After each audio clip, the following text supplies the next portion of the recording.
अस्सलाम वालेकुम वरहमतुल्लाहि वबरकातुहू। Doctor Dilawar Hussain Madani, homeopathy clinic दी दवाली। आज का हमारा जो टॉपिक है वो फ्लैचुलेंस के मुतल्लिक है, यानी पेट में रिहा का बन जाना या पेट में हवा का बन जाना।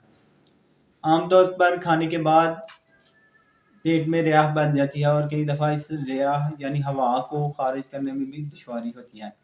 नरम से नरम खाना खाने के बाद भी फ़ौरन गैस बन जाती है और ये गैस खारिज करना बहुत मुश्किल हो जाता है, और इस गैस की वजह से कई दफ़ा तशन्नुज और खिंचाव महसूस होता है।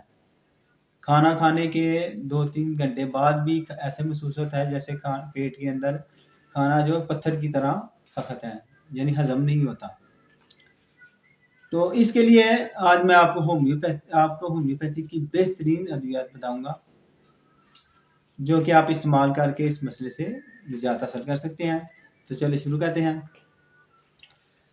तो फ्लैचुलेंस के लिए यानी रिहा के लिए या गैस के लिए होम्योपैथी की आज मैं जो आपको मेडिसिन बताने जा रहा हूँ वो कम्बिनेशन की सूरत में है। तो इसे कार्बोवेजिटेबल्स टैबलेट्स भी कहते हैं। ये जो है पीटी के 22 के नाम से मशहूर गोलियां हैं। ये किसी भी होम्योपैथिक स्टोर से आपको मिल जाएंगी। वहाँ जाकर आपने कहना है कि पीटी के 22 टैबलेट्स दे दें। तो ये टैबलेट जो हैं वो आप इस्तेमाल करके तो फ्लैचुलेंस यानी गैस या फारे से बच सकते हैं। इस्तेमाल का तरीका क्या है? इस्तेमाल इसके ऐसे करना होता है कि 4 गोलियां लेनी है, उसको पानी के साथ आप खा लें दिन में 4 दफ़ा। तो ये अवेलेबल है, हर होम्योपैथिक स्टोर पे है, किसी भी होम्योपैथिक स्टोर से ये आपको मिल जाएंगी। तो इसे इस्तेमाल करके तो फ़ायदा हासिल करें।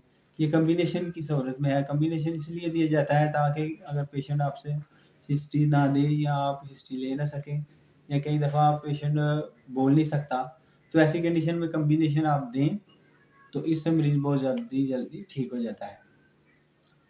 तो आज का हमारा टॉपिक अगर अच्छा लगा इसे लाइक शेयर और कमेंट्स करें, और दोस्त अहबाब को भी ये वीडियो भेजें ताकि अगर किसी को फ्लैचुलेंस का मसला है तो वो इसे इस्तेमाल करके तो निजात हासिल कर सकें। दुआ में याद रखिए, मैं हूँ doctor Dilawar Hussain Madani, homeopathy clinic दी दवाली, दस्का सियालकोट से। अल्लाह हाफिज़।